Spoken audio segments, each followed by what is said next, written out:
Pam. And we are Love to Hate. And today we're taking a look at Steam Up, A Feast of Dim Sum by Hot Banana Games. Steam Up is a game in which players are going to sit down for a feast of dim sum, which is going to present you different types of cuisine from Asian culture that you are going to try to get to pay for through tokens, trying to get the different items that you need to fill up your player board to give you the most points possible. This is one that is coming to Kickstarter, so we have included the link to the Kickstarter campaign in the description down below, so you want to make sure to check that out after you watch our video. Right now we're going to show you how this game works, and then we'll come back and share our thoughts on this. All right, I have Steam Up, A Feast of Dim Sum. This comes from Pauline Kong, Marie Wong, and Heyman Lee and Hot Banana Games. Let me go ahead and show you this game. I do want to make sure to let you know everything you see here is prototype. The final artwork, components, maybe even the rules might change when the final product is released. That being said, let me show you the stunning table presence that this game has. And as you can see, we have actual steamers. Now these stack on top of one another, and this is a little hard to do one-handed here, but these are plastic here. I don't know what the final composite will be of these, but these are going to stack on top of one another. And you have the pieces of food that are in dim sum. You've got the sticky rice here. You've got meat dumplings. You've got the shrimp dumplings here. You've got the phoenix claws, and then the white piece right here, that is barbecue meat bun. And now these are 3D printed plastic deluxe versions of the pieces here. I've included some of the cardboard cutout tokens of the retail edition of what they might look like there.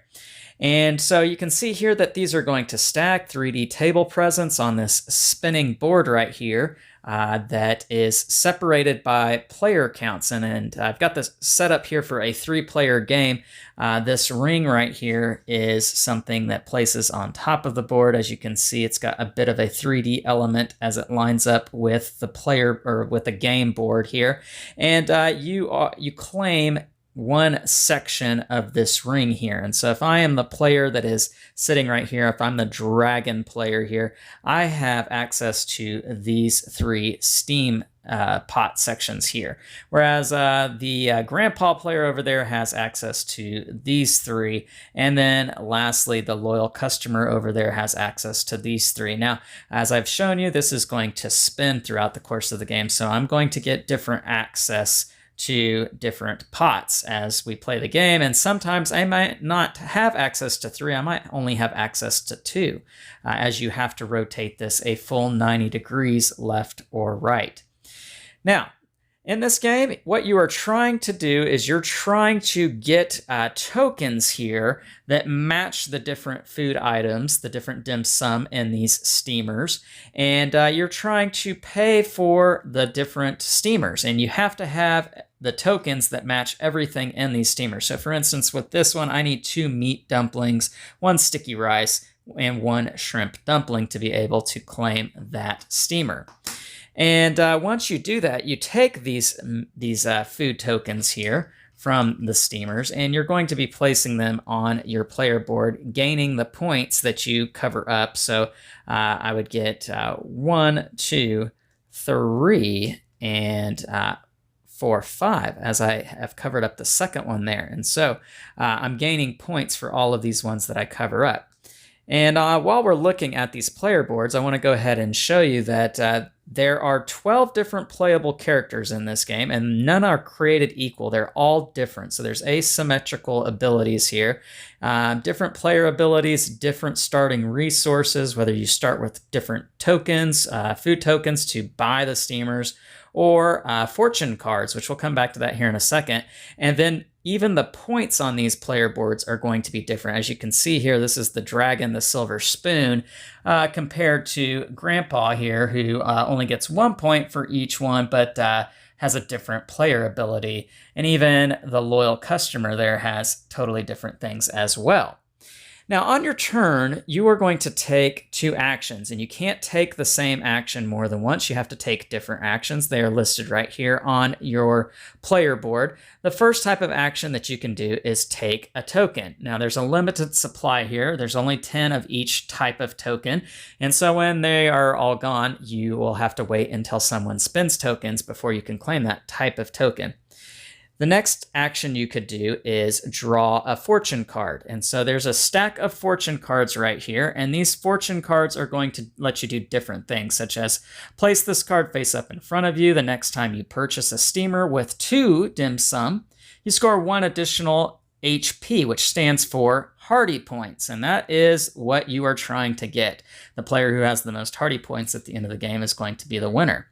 And so these fortune cards are going to allow you to do special things, get extra tokens, bend the rules a little bit. And then when you draw a player fortune card, or when you take this action, which is to play a fortune card, you can rotate the board 90 degrees, either clockwise or counterclockwise. And so that's how that can change up.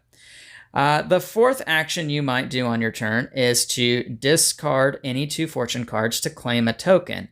And so that's an option to allow you to get 2 tokens on a turn because, as I said, you can only take each one of these once on your turn, picking 2 of them as your full turn. The fifth and final thing that you might do is to buy a steam pot, which I already kind of showed you. You have to pay a token for everything that is in that steamer. Now, when you do this, you take the steamer and you put those tokens on your player board, as I've shown you. You keep the steamer next to you, and you move this marker down on this track right here, and it's going to start depending on where you, how many players you have. And so in a 2 and 3 player game, you'd start at 12, and you'll move down to 11. When it gets all the way to the end spot, that's going to be one way that the game can end. Another way that the game can end is when the fate deck runs out. You're going to put 18 fate cards here, and you're going to read one of these at the beginning of each round, skipping the first round, so starting on the second round. And what these are going to do are cause an event to happen at the beginning of the turn that may benefit some players or may not benefit players. But you'll read that out and you'll discard it there. And so again, when this deck runs out, that is another way that the game can end. You'll keep track of points on the hardy point track right here. If you get over 35, you'll flip your token over. Now, these are the deluxe animal score markers here. The retail ones are going to look more something like this with the different animals on them. Flip them over. It says 35 plus points on them, like so. And that's pretty much the gist of the game. You've got a bag here full of tokens that you're going to draw from. Very nice. And so that is what you get in Steam Up. Let's go ahead and go back up top and share our thoughts on this game. All right, we're back, and now we're going to share our thoughts on Steam Up and what we thought about it and maybe what you could expect for yourself. Sam, you're a non-gamer. What were your first impressions of this game? It's definitely very unique with the components that it has. It's very intricate and detailed, and it's fun to play and get to use the components that it comes with. Absolutely. The table presence with this game is off the charts.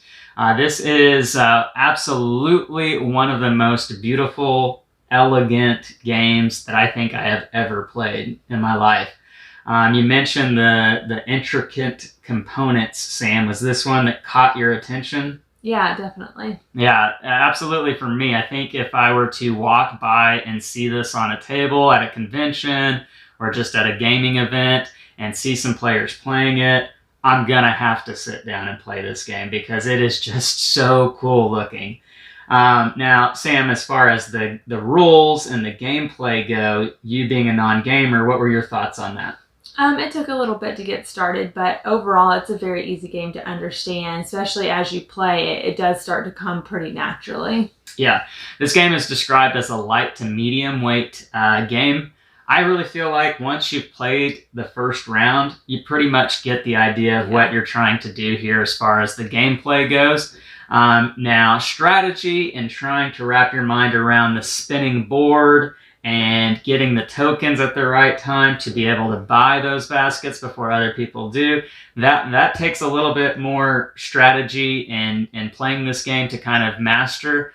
But as far as the rules and gameplay go, this is a very simple game that it's not gonna be too taxing to learn. The learning curve's not big on this. Yeah. Sam, is it fun?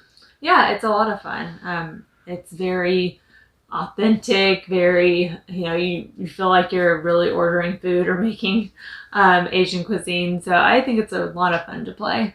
Yeah, I'm glad you said that, because for me, this is one of the most immersive games I've ever played, in the sense that you truly feel like you are at a dim sum restaurant, sitting down and ordering things and taking it out of the baskets and putting it on your plate.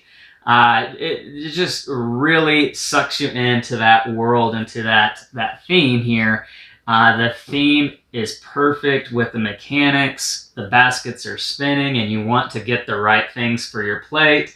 All of that really works, and it just connects in such a way that really makes you feel like, man, you are really sitting down to eat here. Almost makes you hungry in a sense. And so for me, this was an awesome game. Sam, for you, what kind of was your overall experience with this game? Yeah, I thought it was a lot of fun. Again, the components were awesome, which made it a lot more fun to play, to be able to, get to interact with those. And it's pretty easy. It was fairly quick as well. Yeah. And we've played this at 3 players. I played it at 2 players, and I think the game works very well. We didn't get a chance to play it with the higher player counts. We also didn't really get to use many of the advanced characters in this game, but there are a lot of characters. I think there's 12 overall, and so the replayability factor here is very, very high. In a 3-player, 2-player game, you only go through about half the cards in the deck. You might go through more in higher player counts, but that's just, again, another way in which this game, you're not going to have the same game more than once with this. And all the different characters with their player abilities really increases that replayability factor. So that's really cool with this. 40 to 60 minutes. I think it was a bit shorter than that for us. Yeah. And that was our very first playthrough, was the 3-player one. And I felt like we probably played it in about 30 minutes, Yeah, 30 minutes or so. And so, not very long at all. I feel like it's the perfect time frame on this one. Ages 14 and up. I feel like it could probably be younger than that, quite honestly. There are a lot of cards, though, so you do have to keep that in mind. But guys, this is the perfect game for the wow factor. If you're the kind of player like I am that wants to have those games that really pop on the table, that really get people going, whoa, what is that? This is going to do that for you. This is going to have the gameplay to back it up. It is on the lighter side of things, and so if you're playing strictly with gamers, this is going to be one that could be the start of the night kind of game. It might not be your heavier game, that you would probably be the heavyweight game, if you will. But with non-gamers, Sam, what do you think? Yeah, I definitely think this is a game that can be played in mixed company, or even with just non-gamers as well. It's that easy to understand, but still interactive enough and strategic enough for gamers to play. Absolutely, I totally agree with that. So that is Steam Up, A Feast of Dim Sum from Hot Banana Games. It is on Kickstarter, so you want to make sure to check out that link down below after you watch this video. Make sure to like and subscribe and push that bell button so you get notifications of all our new content. I'm Lance. I'm Sam. And we are Love to Hate, where we try to bridge the gap between gamers and non-gamers. We'll catch you next time.